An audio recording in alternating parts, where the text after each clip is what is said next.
So here's the deal. Apparently, Kesha, the singer of TikTok, which you all know pretty well, was recently advised by Andre 3000 of Outkast to pursue a career in rap. Now, apparently she sent him one of her recent tracks, and he was impressed with it.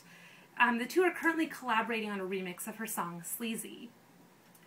Kesha was ecstatic after receiving what she reports as the biggest compliment of her life. Basically, what Andre told her was, in his words, with a flow like that, you could definitely have a career as a rapper.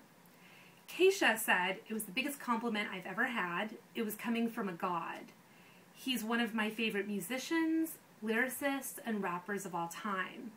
Now, recently, Kesha was snubbed by the Grammys, and she's hoping to be Grammy-worthy in the near future.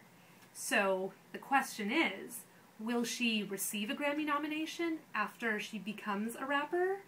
And are you guys ready for Kesha to come out as a rapper?